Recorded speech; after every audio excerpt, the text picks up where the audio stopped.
Imagine sitting with us, a quiet room, two chairs, a small table, time set aside. No performance, no show, only conversation. Moments of listening, wondering, and remembering. Have a seat. You're welcome to listen. Welcome to the Just Right Stories. The thing is. Many people start a second life with intention. They find a new kind of job, a new career, a new way of living. Mine didn't come from intention. Mine came from needing rent money. I was living in San Diego on the beach for a year, and it was getting spring, and I needed money for the rent. And I didn't quite know what to do. My background as a university professor did not give me many other skills. The person who owned my little apartment suggested in a discussion one day that I try this school that he knew of, a private school. And I thought, well, I don't know, I don't have experience with kids. My experience is teaching adults. And he said, well, this is an unusual place. They have a PhD mathematician teaching there. And I thought, all right, I'll try. I really do need the money. So I called the mathematician, and she suggested that I come and have a meeting with the director. And I wasn't excited about it, but well, okay, I'll do this. So I went and met with Dave, and of course he said, what can I do for you? And I said, I was looking for a job. And So Dave was the director of the school. Dave was the director of the school? yes, Yeah. I met with Dave, the director of the children's school. And I said I needed a job. I was looking for a job. And of course he asked me about my experience. And I said I didn't have any at the level of education. And he smiled, but he seemed to take it in stride, and he called in two of his teachers. And they agreed that I could help set up their classrooms, that it would be a teacher's aide for them. I thought, okay, I can do that. So Monday came along, and I showed up at school and went to the two classrooms and followed the teacher's directions. And we did that for a week. At the end of the week, Dave called me in and said, Fred, this isn't working out. We like you, but not as an aide. Is there anything else you can do? And I had no idea. I mean, if I wasn't I knew I couldn't be a teacher for children, and if I couldn't be an aide, maybe I could be a janitor. I don't know. I had no idea. And all of a sudden, I have no idea where it came from. I virtually yelled at him, I'll be a special teacher in play and exploration. And immediately, he just followed up with, yes, do that. Then we looked at each other like, oh, what does that mean? And neither one of us knew what it meant. I just made it up in my head. There was no job like that at the school. Well, we left each other on this Friday, and I went home and tried to figure out, what am I going to do on Monday? I have no idea. What is a special teacher in play and exploration? I'm not going to teach these little kids how to play football or hockey. So I don't know. I had no idea what to do. So you knew it wasn't going to be about sports or something. Or Right. I mean, that's the only play That's I what knew. you knew. Play was sports. Yeah. But these were young kids in a special school. I mean, an alternative school. Yeah. So how did you spend the weekend? Were you sitting and Well, thinking I or just went, letting it go? since I lived on the beach in San Diego. I walked on the beach in La Jolla and went surfing and tried not to think about it, really, because I had no idea. I had heard this Zen phrase about be a beginner, and now I know what that means. I don't even have any idea what this is. And there's no help from the staff. They don't know what the heck I'm doing. Yeah. So I showed up Monday, and not knowing what to do, I picked one of the two classrooms of the teachers that I knew, and I just went in and sat on the floor. I didn't talk, I didn't say anything, I just sat there. And the kids came in. This was before the school actually started, like before the opening time.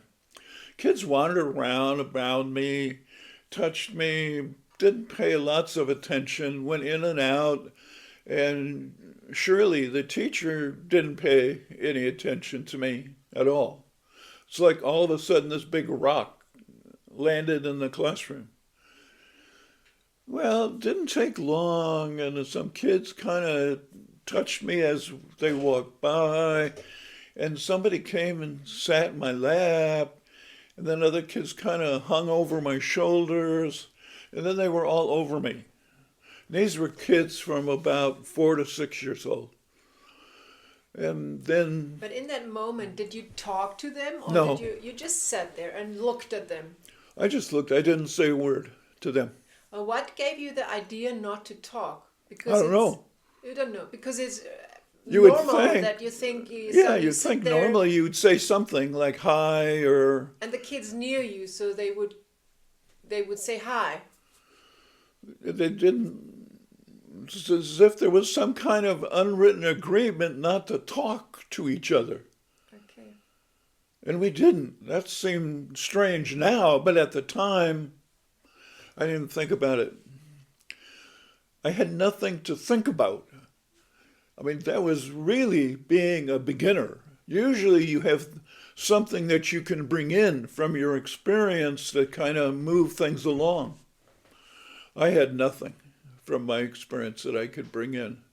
And the kids just would come in around, touch and leave. And they didn't make a big deal out of it. Like something new in the classroom, let's explore it, and then off they went. So that was my morning. I stayed in that classroom for maybe an hour, then went to the next classroom, and then I would go out with the kids. And in every situation, I didn't talk. And it seemed like the kids knew what to do with me, how to move, how to act, how to handle me. They'd walk around holding my hand. And that every day, that was it, 5 days a week. Can you remember the first day you went home? Well, do you remember any thoughts or feelings After about I'd finished the day, I was floored. I couldn't. I just didn't know how to take it. Yeah. This was so new. And I felt so accepted by the children. Teachers kind of just ignored me, didn't pay much attention to me. It's as if they weren't interested in what I was doing. But they knew you were there now for this job. They knew you were there for playing somehow. Playing how much? You know, they knew what your new job was now. Well, at the beginning, they didn't know Oh. what my job was because it had been between Dave and I, and Yeah. it had happened Friday after school. Yeah, okay. So I'm sure he hadn't had enough time to tell all the teachers that Fred's going to be there on Monday and Do something different. do what? He wouldn't tell them anything because he didn't know Yeah, okay. what I was going to do. And we didn't talk after the first day. Yeah. about, did it go okay? What are you doing? Yeah. Because we didn't know what to say. Well, at least from my point of view, Yeah. I didn't know what to say to him. Yeah. Am I doing okay? Did you ever talk to him about it at some point? Or was it just growing into what you did? Like this? No. Yeah. What began to happen,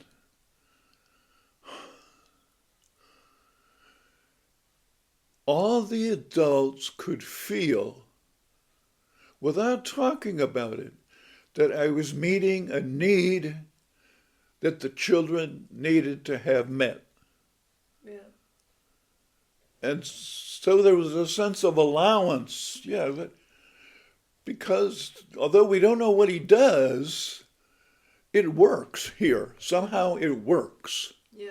Yeah. And I would take kids on little hikes or walks. Older kids I would take do different things.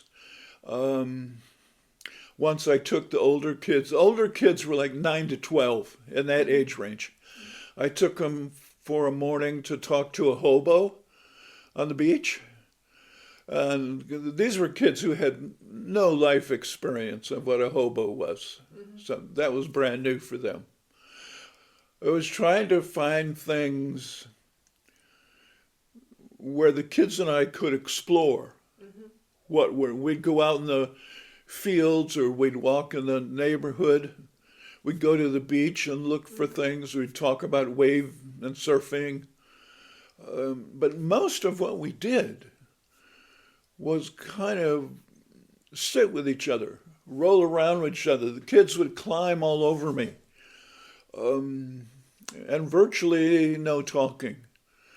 The first discussion I remember was an after-school program, because I stayed after school so the teachers could go home if the kids needed extra time wait for their parents. And a little boy named David was there. He's 4 to 5 years old. And all the kids were gone but David and I.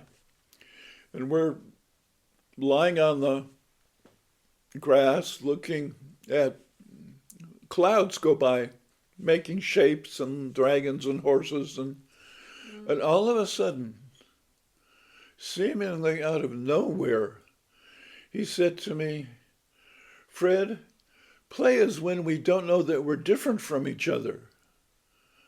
And I thought, "What, David? What?" Was that the first time that you heard something like that from a kid? So like a sentence from out of somewhere else. Yeah. Yeah. Yeah. And it's virtually, other than hi and goodbye, Yeah. and give me hugs, and kids, we didn't talk. Yeah. Yeah. So that, and wow, it took me years to figure out what he was telling me. Yeah. But he was telling me an essence that would become the fundamental principle of what I was doing with kids and animals and life. I mean, he was telling me something that Jesus, Buddha, Gandhi, masters and sages had been saying forever. Yeah. And here he's 5 years old. And how does he know that? What would you describe? What is it exactly he knows? You know, what the saints and this all described. What is this, what he was talking about? Something that there's a state of connectedness, a state of being together that he called play. Yeah. And he experienced it. He's not talking about some theory that his parents had told him. Yeah. He'd experienced it. And his experience was that when we do this, we aren't categories anymore.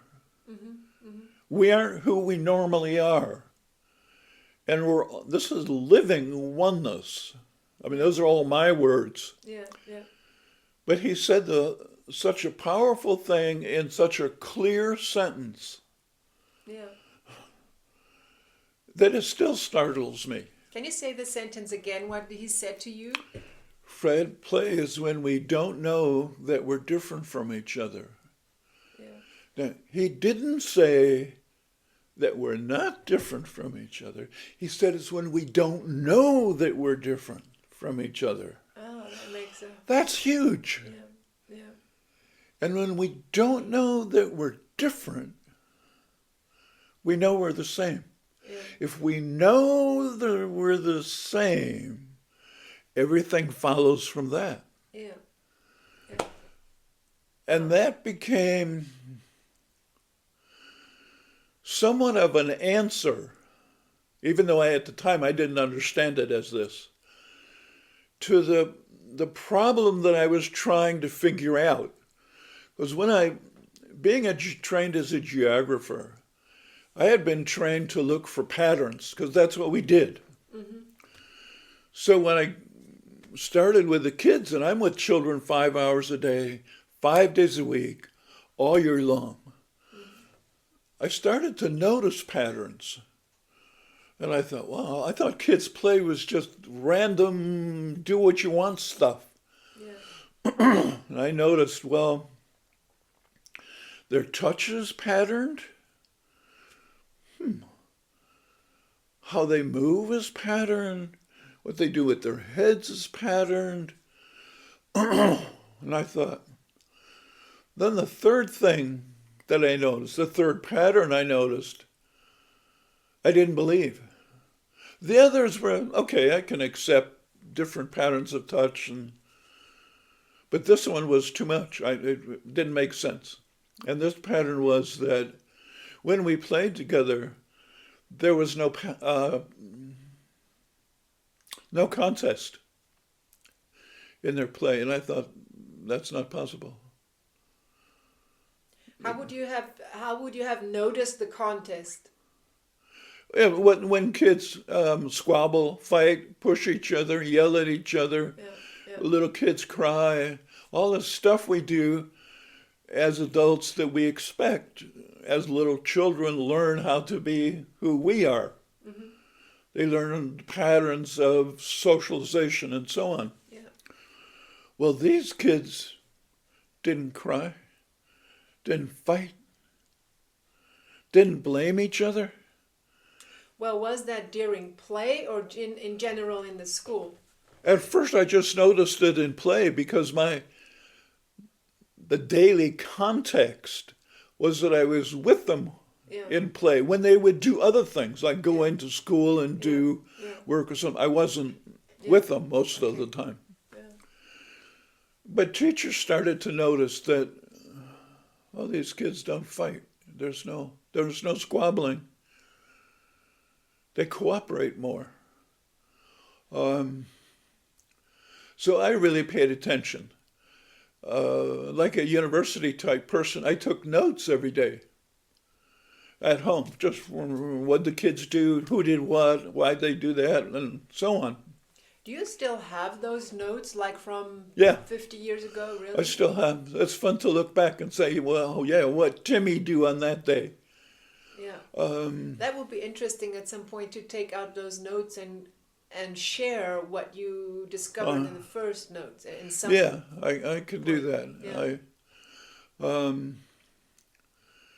I thought after a time, I can't remember exactly how much time, that at first I thought, okay, these are special kids.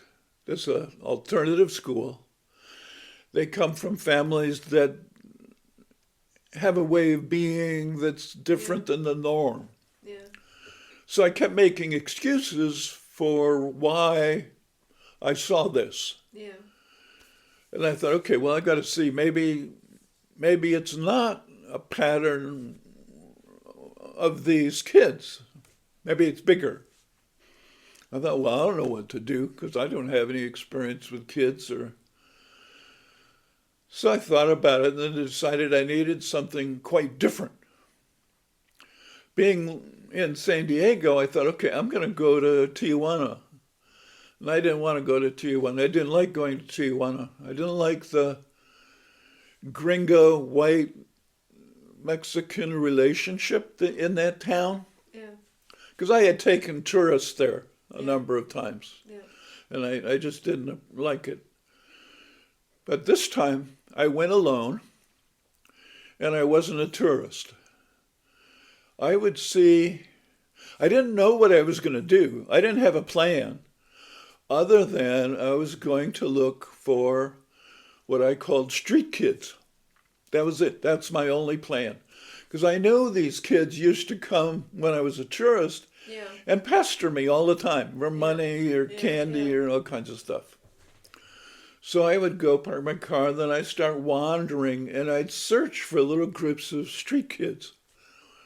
And I'd find them, but as I would approach them, as I got within, like 10 meters of them, I would get down on my hands and knees. And I'd crawl up to them, right between them. I wouldn't talk to them, Yeah. Yeah. wouldn't say a word. I just crawl up and start pushing against their legs. And of course they had said, what the this stupid gringo here. But they would back up and just look at me, and I didn't know Spanish, but I'm sure they're calling me names in Spanish. But it didn't matter to me. I didn't pay any attention to what they did. I just kept it up. And eventually one would start touching me, pushing me back. And then eventually one would jump on me and the rest would start, and we'd have this big pile of me and these street kids rolling around on the street. And then after a certain amount of time, they'd get up and wander off to whatever they were doing. And I'd search for other kids. So I did this all day. Well, was first that you crawled up, and then there was confusion, and then they started to play. What happened with like feeling? Did they feel joyful or neutral? Well, at first it was tentative, just a push. Yeah, Their yeah. body would hang back and they'd reach out and push. Yeah. But since I didn't react to that in any negative way, Yeah. I just would keep on doing it. Yeah. Then the pushers were not pushing away, but connecting, and then bodies started to come, and then a huge amount of laughter. Yeah. Still some verbalization going on among them, Yeah. but mostly laughter and rolling, and Yeah. it would just end however it ended, and they'd walk off and go. Sometimes they'd touch me, sometimes they'd touch me on the shoulder, wave to me, but they leave, and they never asked for any money. Mm-hmm. Once I That's did interesting. that, I was no longer the category white man tourist. Yeah, that's so interesting. I was something else. It's what David said. Yeah. Yeah. I said, whoa, Yeah. this works. Yeah. Yeah. I didn't know what I expected, but I was certainly surprised by the consistency Yeah. of the street kids accepting me. Yeah. And So you went there more than once. yeah, I would look for sometimes just two kids walking down the street. Sometimes it's more like 4 or 5 kids hanging out. And they're not hard to find. At that time in Tijuana, they were easy to find. Yeah. Especially being a white guy. Yeah. Yeah. But I didn't really, it took me years to then go back and think about, because I didn't consciously decide I'm going to get down on my hands and knees and approach them. You didn't think about that No. before? I didn't even think. I just got down on my hands and knees and went to them. Yeah. No thinking, no planning, nothing was going on. I realized years later, down there, I was invisible Yeah. as a category. They had no idea who that is. Yeah. Yeah. And my presence was so overwhelming that there's nothing they could do about it. Yeah, yeah, That's incredible power. yeah, yeah. But it's power that disarms. Yeah. It disarms them so that they no longer needed to be street kids. So there we were, street kids and me, exactly what David said we would be. Yeah, yeah. I mean, you start to think, my God, how did David know? Does he really know this? Because I kept thinking, why is this happening? Who's this about? Is it because of me? Mm-hmm. That didn't make sense. I didn't have any skill. Is it the kids? I don't know. They don't seem to have know what they're doing. So I just let it go. Mm-hmm. I said, I just need to play with more kids. That's the only option. Mm-hmm. So once I got back to San Diego, I started to play with all kinds of kids. Kids in gangs, kids with schizophrenia and autism. For some reason, at that time, it was by word of mouth in the community that whatever Fred does, it works with kids. Mm-hmm. So families would call me to be with their child. And I would first have to say, look, I'm not doing therapy. This is not therapy. Yeah, yeah. I'm not going to sit here trying to make your kid better and then tell you about your child. Mm-hmm. I don't do that. I'm just going to play with them. That's all. Mm-hmm. And that was a bit tough for parents, not tough for the kids.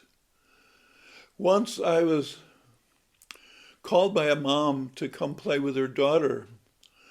So I went to their home after school, was talking to the mom, and her daughter came in, and she said to her, oh, this is Fred. He's here to play with you today. And the girl just ran out the front door.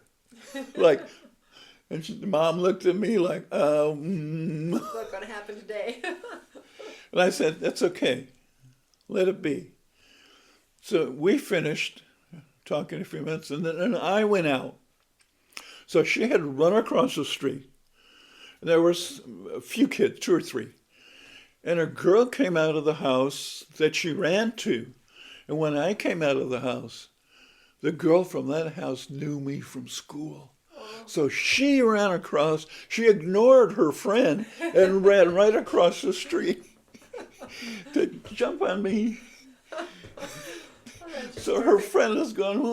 Oh, yeah. And all I did, I came once a week for maybe an hour, was just be with 5 or 6 kids. And they're about 8 to 10 years old. Yeah. We were always outside. We ran around, but didn't do lots of other things. I don't know, maybe a month, a certain amount of time.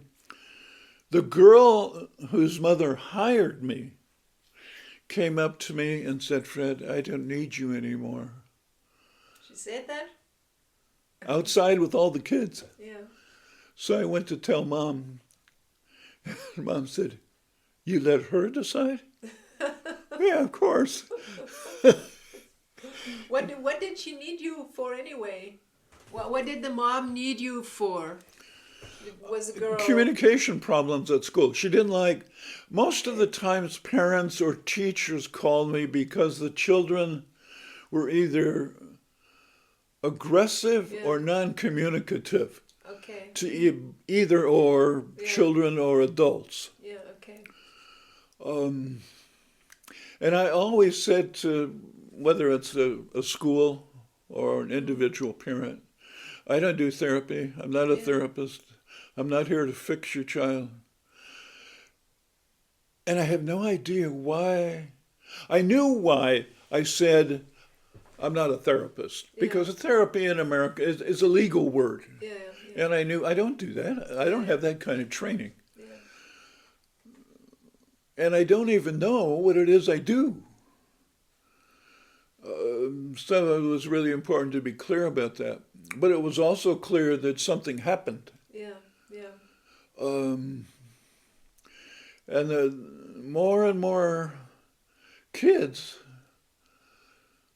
responded positively. Yeah. Even kids at the beginning who punched or kicked me Yeah. found that they didn't need to do that Yeah. because I didn't act with regression back toward them. Yeah. Yeah. So it dropped. Oh, I'm safe. Okay, I don't need to fight. Yeah. Yeah. And it was that pattern over years of play with, with kids in San Diego that I knew this was something Yeah. bigger than I imagined.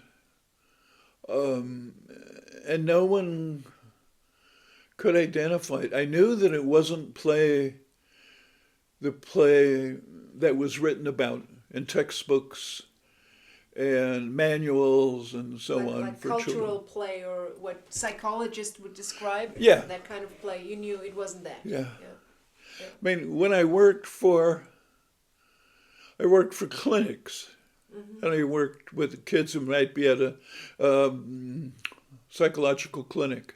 Yeah. I would work with the kids. The professionals at the clinic would notice that kids benefited from what I did, but they had no idea what it was that I did. Yeah. Yeah. Because it didn't fit their framework. So there was no context for them to put me in. And I never asked why the child's there.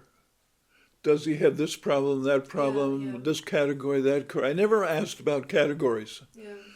But many times teachers and parents told me, Just tell you, because that's the only way they could describe a child. Yeah. At one clinic, was an roughly 8-year-old boy named Robert. He had autism. And one day we were standing outside, myself and a psychologist and a couple of other workers, clinicians, watching Robert. And Robert liked to run around the grass. And then he would fall down. Mm-hmm. And they would describe how awkward he is when he runs. And he was. His like he couldn't figure out how he could stay up because his arms and legs all seemed to go in different directions all at the same time. Yeah, yeah. When he went to fall down, I noticed that he didn't fall over. Didn't go clunk. He fell down. I thought, how does he do that? So I watched, and I thought, I wonder if I can do that. You mean fall down like he was falling down? I wanted to see if I could do what he was doing. Yeah. So I'd watch him, and then I'd try it, and I'd look over at him, and there was this little tree in the middle of the grass area, and he'd be sitting there, and he'd laugh at me. He'd laugh. He thought this was so much fun. I couldn't get it. I couldn't figure out what the difference was. Yeah. So I don't know how many weeks it took, but eventually he came out, and while I was trying this, and he grabbed my hand, and we ran around together, and he fell down holding my hand. Then I got it. He fell down. So he was holding me, so I went down. I thought, oh, that's it. So what is the difference between what you have been doing? I was falling over. You mean your energy? So I'd run and I'd fall like this, Yeah. or my arms would go out, and Yeah, like you that. fell over, and he went straight down. Yeah, it went straight down. So could you do that? Were you able to go straight down? Well, he pulled me down. Yeah. I was kind of awkward and, whoa, not comfortable. Yeah. But I could see that it was safer. So my arms weren't going out to, yeah, I wasn't trying to protect myself. yeah. Oh, yeah. I see what you mean. Just fall down. What? I mean, Robert didn't try to protect himself. Yeah, He just fell down. It's like they have this story. I've never seen it, but I hear stories about Trump people that are really drunk yeah, and they fall and they don't get hurt. yeah. Um, So the whole weight and Yeah, it goes so- really straight down. whoa, just letting go down. Yeah, yeah, yeah. Oh, Oh, that's good. Letting go down. It's different than like, it's more like an, yeah. Like a water drop out of a faucet. yeah, yeah. Oh, Amazing. I mean, that's an example of the kinds of things I was learning from kids. Yeah, yeah, Like, what do you do with your head when you're facing somebody if there's a conflict? Well, I thought, oh, no. And then, like Robert, he never talked to me. He never said, "No, look, Fred, I'm going to hold your hand. yeah, yeah. He just We're going did to fall it. down, and this is what you do." He just did it, and you were already trained to really pay attention to what the kids are showing you, or the kids are teaching by just using their body in a specific way. Yeah. They don't teach by talking. They Yeah. teach by doing. I think that's the most difficult thing to understand, that kids have so much to teach. We don't even see any of it Yeah. because we just look with our cultural eyes and hear, but like sentences that you heard from David was his name. David, yeah. Kids talk like that sometimes. I've heard like all of my kids say sentences like, "Oh, you think, where did this come from?" But we tend to Yeah. not hear them or push them away as like, it's just so strange that you don't know what to do with it. Yeah. You don't know how to even take it in, like it coming from, you don't know. Well, I think that was a really good start for the first video, so we can, or the first podcast, we can wrap it up here. Oh, okay. And then I have already a couple of ideas how we could go on, because I would like to go back to your notes of the first days, you know, the notes of the first days and months, what you saw there and where it took you from there. Okay. And also one video I would like to make, or podcast, about what are the specific things you learned from the kids, you know, like how to touch, how to use your eyes, what are the first just things you noticed. Okay. Okay? Thank Oh, you. this was exciting. Wow. I heard a lot of things you haven't talked about before. I can't remember in workshops. Yeah, things would just pop up, like the Yeah. girl running across Yeah. the street. I don't Yeah, think I've ever that's- said that. No, I haven't heard that, but it was a wonderful story. It's really... It puts into a frame that nothing is random. You go somewhere and then, like, the universe is putting everything else together for that girl to get really to play with you. So everyone is helping together for creating this possibility. She and I never talked about why I was there. And for her to come that day and say, "Fred, I don't need you anymore." Yeah. That was so interesting what she must have felt. Yeah. But she just knew that she has done a step that's now, she can move differently in the world now. Yeah. Oh, thank you. Yeah. Thank you, honey. Thank you. Wow. Love you.